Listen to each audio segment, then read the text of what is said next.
নমস্কার, শান্তন টিভির পর্দায় আপনাদের সকলকে স্বাগত। সাথে আছি আমি দীপান্বিতা। চোখ রাখবো বিস্তারিত সংবাদে। স্বাধীনতা সংগ্রামীদের ভাস্কর্য দ্রুত স্থাপন করার জন্য মুখ্যমন্ত্রী, পর্যটন মন্ত্রী এবং মেয়রের দৃষ্টি আকর্ষণ করলেন শান্তন পত্রিকা ও শান্তন টিভির সম্পাদক সুবল কুমার দে। বুধবার হর ঘর তিরঙ্গা কর্মসূচির অঙ্গ হিসেবে Lalitkala Academy North East Regional Centre আগরতলার পক্ষ থেকে এক বাইক মিছিলের আয়োজন করে সরকারের উদ্দেশ্যে এই দাবি উত্থাপন করেন তিনি। ৭৯তম স্বাধীনতা দিবসের একদিন আগে সরকারকে প্রশ্নের মুখে দাঁড় করালেন রাজ্যের বরিষ্ঠ সাংবাদিকরা। বুধবার হর ঘর তিরঙ্গা কর্মসূচির অঙ্গ হিসেবে Lalitkala Academy North East Regional Centre আগরতলার পক্ষ থেকে এক বাইক মিছিলের আয়োজন করা হয়। নজরুল কলা ক্ষেত্র থেকে বাইক মিছিল শুরু হয়। সবুজ পতাকা নেড়ে মিছিলের আনুষ্ঠানিক উদ্বোধন করেন রাজ্যের বরিষ্ঠ সাংবাদিক তথা শান্তন পত্রিকা ও শান্তন টিভির সম্পাদক সুবল কুমার দে, বরিষ্ঠ সাংবাদিক সমীরণ রায়, বরিষ্ঠ সাংবাদিক মানুষ পাল সহ অন্যান্যরা। মিছিলের অগ্রভাগে ছিল স্বাধীনতা সংগ্রামীদের ভাস্কর্য। সংগ্রামীদের ভাস্কর্য নিয়ে গোটা শহর পরিক্রমা করে শ্রদ্ধা জানানো হয়। পরে এক সাংবাদিক সম্মেলনের মধ্য দিয়ে রাজ্যের বরিষ্ঠ সাংবাদিক তথা শান্তন পত্রিকা ও শান্তন টিভির সম্পাদক সুবল কুমার দে বলেন, গত ২ বছর ধরে স্বাধীনতা সংগ্রামীদের ভাস্কর্যগুলো স্থাপন না করে ফেলে রাখা হয়েছে। সরকারের পক্ষ থেকে ভাস্কর্যগুলো স্থাপনের কোনো উদ্যোগ লক্ষ্য করতে পারছে না রাজ্যবাসী। আসন্ন স্বাধীনতা দিবসেও ভাস্কর্যগুলো স্থাপন করার কোনো উদ্যোগ নিচ্ছে না সরকার। দেশ স্বাধীনতা সংগ্রামের সবচেয়ে বড় ভূমিকা নিয়েছে বাঙালিরা এবং এই স্বাধীনতা সংগ্রামী ত্যাগ দেশবাসী ভুলতে পারবে না। তাই তাদের ভাস্কর্য তৈরি করা হয়েছে স্থাপন করার জন্য। শিল্পীরা কঠোর পরিশ্রম করে এগুলো নির্মাণ করেছে। সরকারের কাজ হলো মূর্তিগুলো বসিয়ে শ্রদ্ধা প্রদর্শন করা। দীর্ঘ ২ বছর ধরে সরকারের এই কাজটি পড়ে আছে। তাই সরকারের উদ্দেশ্যে দাবি, দ্রুত যাতে এই কাজটি সম্পন্ন করা হয়। সরকার এই মূর্তিগুলো যত দ্রুত স্থাপনের সিদ্ধান্ত নেবে ততই ভালো, কারণ এভাবে স্বাধীনতা সংগ্রামীদের মূর্তি ফেলে রাখা অত্যন্ত লজ্জার। তিনি আরো বলেন, রাজ্যের মুখ্যমন্ত্রী ডাক্তার মানিক শাহ, পর্যটন মন্ত্রী সুশান্ত চৌধুরী এবং আগরতলা পুর নিগমের মেয়র দীপক মজুমদারের দৃষ্টি আকর্ষণ করে দাবি জানানো হচ্ছে অবিলম্বে মূর্তিগুলো স্থাপন করার জন্য। মূর্তিগুলো এভাবে ফেলে রাখার কোনো কারণ নেই। এই মহাপুরুষরা দেশ স্বাধীনে সবচেয়ে বড় অবদান রেখে গেছে। তাদের সঠিক সম্মান জানানোর জন্য আহ্বান জানিয়েছেন তিনি। স্বাধীনতা সংগ্রামীদের প্রতি শ্রদ্ধা থাকলে তো এই কাজটি উপরে থাকার কথা না। যাতে উদ্যোগ নেয়, আমরা ট্যুরিজম মিনিস্টারকে বলছি, পাশাপাশি চিফ মিনিস্টারকে অনুরোধ করছি। এই কাজটা আর ফেলে রাখার কোনো জাস্টিফিকেশন আমরা দেখতে পাচ্ছি। এটা সচিবালয় প্রাঙ্গণ, যেখানে ৩-৪টা কৌশল আছে, যে কোনো একটা আপনার বেছে নিতে পারেন, অথবা আমাদের মেয়রও শহরে কিন্তু আমাদের মেয়রও করতে পারেন।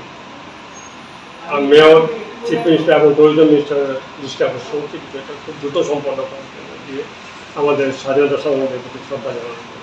এছাড়াও শতাধিক স্বাধীনতা সংগ্রামী আছে যারা ভারত হচ্ছে স্বাধীনতা সংগ্রামের জন্য লড়াই করছে।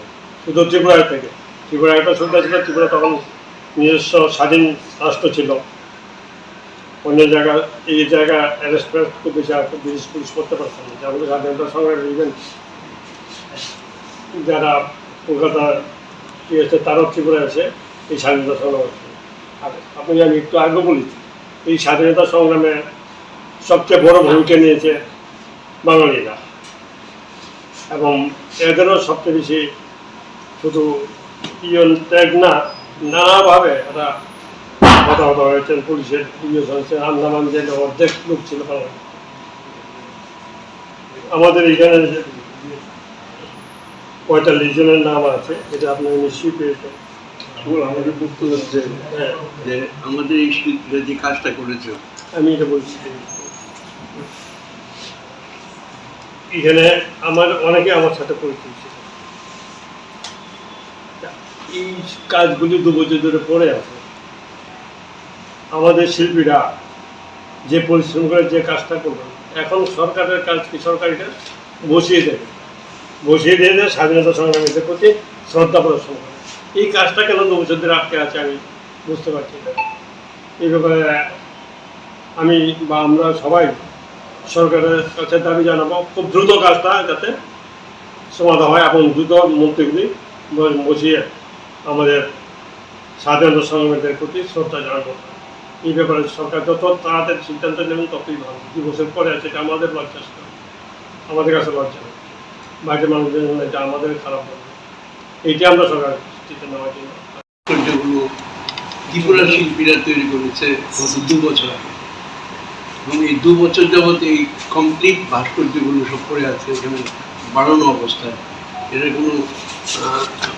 কোনো জায়গায় বসানোর কোনো সিদ্ধান্ত এখন পর্যন্ত গভর্নমেন্ট থেকে হয়নি।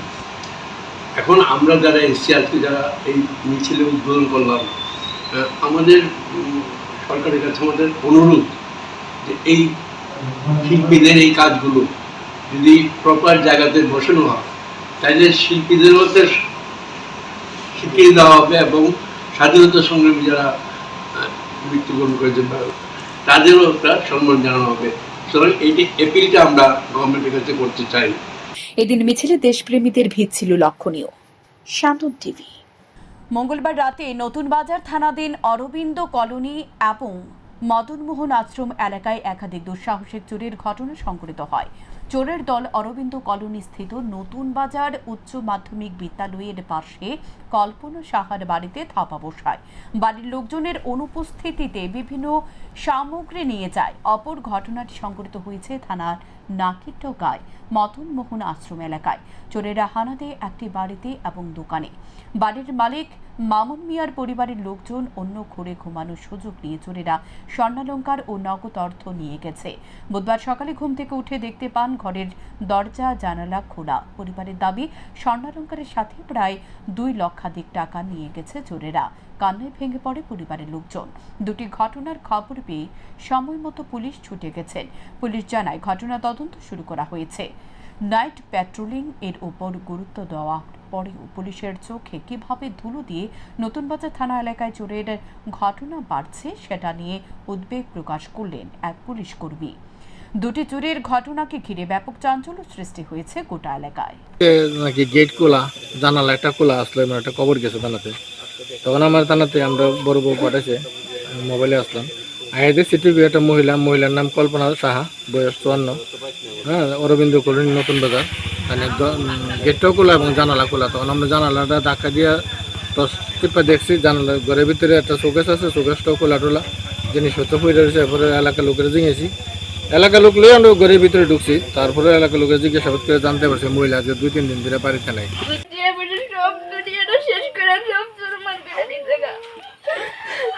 স্বর্ণ নিচে স্বর্ণ আসলো না, রূপার আসলো, আমার এটিএম পয়সা। আপনারা কই আছিলেন? আমি এবারে আসলাম। সেই ঘরটা কি ফাঁকা থাকে? কালকে রাত্রে হয়েছে ঘটনাটা না? তুমি জানো নি আপনি কত টাকা আসলো? আমার জামাই জানে, আমার ব্যাগে টাকা আসলো, আমার জামাই, আমার চোখের ডয়ের আসলো, এই টাকাটা সব নিতে। বুধবার শান্তির বাজার মহকুমা শাসকের কার্যালয়ে দীর্ঘ সময় ধরে বিদ্যুৎ পরিষেবা না থাকায় লোকজনের বিভিন্ন পরিষেবা থেকে এসে বঞ্চিত হতে হয়। পরে বাড়ি ফিরিয়ে যাওয়ার সময় সংবাদ মাধ্যমের সামনে একরাশ ক্ষোভ প্রকাশ করেন। অথচ মহকুমা শাসকের কক্ষে চলছে পাখা, জ্বলছে লাইট। তাই এই আরামি চেয়ার ছেড়ে মহকুমা শাসকের কার্যালয়ের অন্যান্য কক্ষে কি হচ্ছে তা দেখতে পাচ্ছেন না বলে অভিযোগ করছে। এদিকে লোকেরা পরিষেবা পাচ্ছে না, অপরদিকে অফিসের কর্মী চেয়ারের উপর পা উঠিয়ে খৈনি খাওয়াতে ব্যস্ত। এমনটাই দেখা গেল বুধবার। রাজ্য সরকার যেখানে চাইছে নেশামুক্ত ত্রিপুরা গঠন করতে, সে জায়গায় অফিস কক্ষের চেয়ারে বসে লোকজনদের পরিষেবা না দিয়ে খৈনির আমেজে মজা নিতে দেখা গেল এক কর্মীকে। এ ধরনের চিত্র লক্ষ্য করার পর মহকুমা শাসক মনোজ কুমার সাহার ভূমিকা নিয়ে প্রশ্ন তুলছে সাধারণ লোকজনরা। সাধারণ মানুষ এদিকে গরমের মধ্যে দীর্ঘ সময় লাইনে দাঁড়িয়ে রয়েছে, অপরদিকে কর্মীদের এ ধরনের আচরণ দেখে সকলে মর্মাহত হয়েছে। মহকুমা শাসকের কার্যালয়ে একটি জেনারেটর থাকলেও তেল বাঁচানোর জন্য এই জেনারেটর চালু করা হয় না বলে অভিযোগ উঠে আসছে। যদি সঠিক সময় জেনারেটর চালু করে আধার সহ গুরুত্বপূর্ণ দপ্তরগুলোর কাজ চালু রাখা যেত, তাহলে লোকজনরা অসুবিধার সম্মুখীন হতো না। এখন দেখার বিষয় লোকজনদের সঠিক পরিষেবা প্রদানে ও অফিসে থাকা এই ধরনের কর্মীদের বিরুদ্ধে মহকুমা শাসক কি প্রকার পদক্ষেপ গ্রহণ করেন। তো অপেক্ষা করতেছেন গেলে কারেন্ট নাই, কতক্ষণ অপেক্ষা করতেছেন? ও তো 15-20 মিনিট। মানে কারেন্টের লেগে কাজ হইতেছে না না? হ্যাঁ, এর আগে মহকুমা শাসকের কার্যালয়ে এভাবে বিদ্যুৎ নেই, আপনার কি মনে হইতেছে? এটা তো লোক এটা ডিএম হয়েছিল, কারেন্টটা ইমার্জেন্সি থাকানো দরকার। এরকম তো অন্যান্য পরিষেবা বন্ধ রয়েছে নাকি? মঙ্গলবার রাতে রাজধানীর বাণী বিদ্যাপীঠ বালিকা বিদ্যালয়ে ধাবা বসায় চোরের দল। বিদ্যালয়ে কম্পিউটার কক্ষে তালা ভেঙে কম্পিউটার, ইউপিএস সহ বিভিন্ন সরঞ্জাম চুরি করার জন্য গুছিয়ে এনে চোরের দল। তখন রামনগর পুলিশ ফাঁড়ি থেকে প্যাট্রোলিংয়ে বের হয়ে বিষয়টি আঁচ করতে পারে পুলিশ। তারপর বিদ্যালয়ে হানা দেয় পুলিশ আশা টের পেয়ে চোরেরা পালিয়ে যায় বিদ্যালয় থেকে এবং বিভিন্ন সরঞ্জাম ফেলে যায়। বুধবার সকালে পুলিশের কাছ থেকে খবর পেয়ে ছুটে আসে বিদ্যালয়ের প্রধান শিক্ষক। তিনি ধারণা করছেন নেশা কারবারিরা এই ঘটনা সংঘটিত করতে চেয়েছিল। এর আগেও বিদ্যালয়ে 7 থেকে 8 বার চুরির ঘটনা সংঘটিত হয়েছে। এই ঘটনা আবারও চাঞ্চল্য শুরু হয়েছে। পুলিশ চোর ধরতে তদন্তে নেমেছেন। গতকালকে যে ঘটনাটা ঘটেছে এর আগেও 7-8 বার চোরের দল স্কুলে হানা দিয়েছে এবং তারা বেশিরভাগই আসলে নেশার সাথে তারা যুক্ত। এটা পুলিশ প্রশাসন থেকে যেমন আমাকে জানানো হয়েছে, লোকাল যারা পাবলিক তারাও আমাকে জানিয়েছে। আমার কাছেও এরকম কিছু বিভিন্ন সার্কেল থেকে বার্তা এসছে। তো গতকালকে রাত্রে 12টা নাগাদ ওই চোর ঢুকে আমাদের যে কম্পিউটার রুম এটা ভেঙেছে, দরজা ভেঙে এখান থেকে 5টা ইউপিএস, দেন একটা ল্যাপটপ, দেন একটা ফ্যান, এরকম প্রায় 1 লক্ষ টাকার সামগ্রী তারা একেবারে গুছিয়ে নিয়েছিল, একটা প্যাকেটে করে গুছিয়ে নিয়েছিল। তারা শুধুমাত্র এগুলি নেবার প্রস্তুতি নিচ্ছিল। এই মুহূর্তেই আমাদের রামনগর পুলিশ স্টেশন থেকে যারা এইভাবে প্যাট্রোলিংয়ে ছিলেন তারা যেই হানা দিয়েছেন স্কুলের ভেতর, তারা এগুলি ফেলে চলে গেছে। ৭৯তম স্বাধীনতা দিবস উপলক্ষে বুধবার উদয়পুর স্পোর্টস কমপ্লেক্সের ময়দানে চূড়ান্ত মহড়া অনুষ্ঠিত হয়েছে। প্রসঙ্গত ৭৯তম স্বাধীনতা দিবস উপলক্ষে উদয়পুর স্পোর্টস কমপ্লেক্স ময়দানে আজ চূড়ান্ত প্রস্তুতি অনুষ্ঠিত হয়েছে। আগামী 15ই আগস্টে স্বাধীনতা দিবসে কুচকাওয়াজের প্রস্তুতি অনুষ্ঠিত হয়। কুচকাওয়াজের মোট 12টি প্ল্যাটুন অংশগ্রহণ করবে। এরই অঙ্গ হিসেবে উদয়পুর স্পোর্টস কমপ্লেক্স মাঠে মূল অনুষ্ঠানকে কেন্দ্র করে সাজিয়ে তোলা হয়েছে বলে জানান প্রশাসনিক এক আধিকারিক। দিবস উপলক্ষে দুটি জেলাভিত্তিক স্বাধীনতা দিবস উদযাপন অঙ্গ হিসেবে আজকে আমাদের যে পুলিশ প্রশাসন এবং জেলা প্রশাসন সিভিল উদ্যোগে আমাদের এই সিবিআই মাঠে স্পোর্টস কমপ্লেক্স মাঠে রেসাল অনুষ্ঠিত হয়েছে। আমরা অনুভব করেছেন আমাদের 9টি প্ল্যাটুন এখানে উপস্থিত ছিল এবং মোটামুটি খুব সুন্দর হয়েছে। যেটা বৃষ্টিপাতের কারণে আমাদের মাঠের অবস্থা একটু খারাপ ছিল। যাই হোক, এটা আমরা শুধরে নেব। আগামী 15 তারিখ যে সকালবেলা অনুষ্ঠানটা মূল অনুষ্ঠান হবে, সেখানে আমরা এই যে জেলাভিত্তিক প্রোগ্রাম, এটা মাননীয় অর্থমন্ত্রী উপস্থিত থাকবেন, অভিনন্দন করবেন, তাকে পূরণ করবেন। কর্পোরেট ভারত ছাড়ো, কর্পোরেট কৃষি ছাড়ো, ব্রিটিশ যৌথ বাণিজ্য চুক্তি বাতিল করো, এই স্লোগানকে সামনে রেখে সারা ভারত সংযুক্ত কিষাণ মোর্চা আয়োজিত রাজ্যব্যাপী কর্মসূচির অঙ্গ হিসেবে বুধবার খোয়াইয়ে মিছিল ও সভা অনুষ্ঠিত হয়। সারা ভারত কৃষক সভা, উপজাতি গণমুক্তি পরিষদ ও খ্যাতমজুর ইউনিয়নের যৌথ আহ্বানে এই মিছিল সভা অনুষ্ঠিত হয়। এই বেলা 12:30টায় কবিগুরু পার্কের রবীন্দ্র মূর্তির পাদদেশ থেকে বের হয় মিছিলটি। বিভিন্ন পথ পরিক্রমা করে বইমেলার মাঠে এসে শেষ হয় মিছিলটি। সেখানে খ্যাতমজুর ইউনিয়নের নেতা নন্দলাল গোপের সভাপতিত্বে বক্তব্য রাখেন সারা ভারত কৃষক সভার খোয়াই জেলা সভাপতি আলোয় রায় ও মহকুমা সম্পাদক মনোজ দাস। গত 2 মাস আগে আমাদের দেশের প্রধানমন্ত্রী নরেন্দ্র মোদীজি গ্রেট ব্রিটেন এবং মার্কিন যুক্তরাষ্ট্রের সাথে মুক্ত কৃষি বাণিজ্য চুক্তি করেছেন। মুক্ত কৃষি বাণিজ্য চুক্তির মধ্য দিয়ে আমরা দেখেছি যে আমাদের দেশের সরকার নতুনভাবে পরিকল্পনা গ্রহণ করে ধলাই জেলার অন্তর্গত সালেমা ব্লক প্রাঙ্গণে এক রক্তদান শিবিরের অনুষ্ঠিত হয় বুধবার।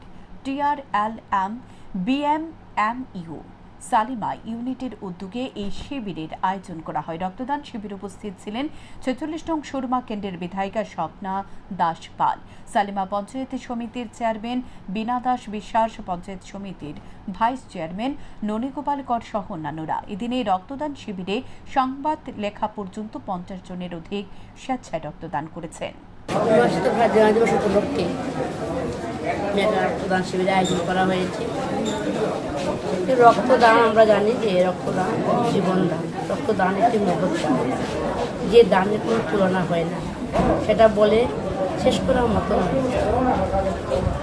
বিশেষ করে আমরা প্রত্যেকের লক্ষ্য করে আপনারাও দেখবেন যে আমাদের রাজ্যে প্রতিদিন রক্তের প্রয়োজন হয়। সেই জায়গাতে রাজ্যের বিভিন্ন প্রান্তে রক্তদান শিবির হচ্ছে। আমরাও সুরমা বিধানসভাতে আমাদের দুটি ব্লক রয়েছে, সালেমা ব্লক, দুর্গাচৌমনি। বিগত দিনও সালেমা ব্লক রক্তদান শিবির হয়েছে, দুর্গাচৌমনি ব্লকেও হয়েছিল, এবার আবার সালেমা ব্লকে আজকে রক্তদান শিবির হচ্ছে। আগামী 15ই আগস্ট রজত জয়ন্তী বর্ষ রক্তদান শিবিরের আয়োজন করার উদ্যোগ নিয়েছে নবদিগন্ত সামাজিক সংস্থা।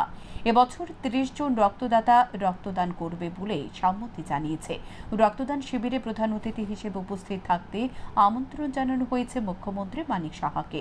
এছাড়া বিশেষ অতিথি হিসেবে উপস্থিত থাকবেন বিবেকানন্দ স্থিত রামকৃষ্ণ মঠের সম্পাদক স্বামী ভক্তি সুধানন্দ জি মহারাজ, 34 নম্বর এবং 35 নম্বর ওয়ার্ডের 2 জন কর্পোরেটর তুষারকান্তি ভট্টাচার্য ও জাহ্নবী দাস চৌধুরী। বুধবার ক্লাব প্রাঙ্গণে সাংবাদিক সম্মেলন করে একথা জানান উদ্যোক্তারা।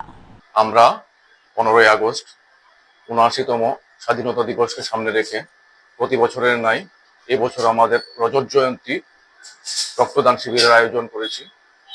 আমরা 2021 সন থেকে আমরা এই রক্তদান উৎসবের সূচনা করেছিলাম। টানা দীর্ঘ 25 বছর হতে চলল আমাদের এই রক্তদান শিবিরের। করোনা মহামারীর সময়ও যখন করোনাকাল চলছিল তখনও আমাদের এই রক্তদান শিবির থেমে থাকেনি। আমরা প্রতিনিয়ত চালিয়ে গেছি আমাদের এই রক্তদান শিবির।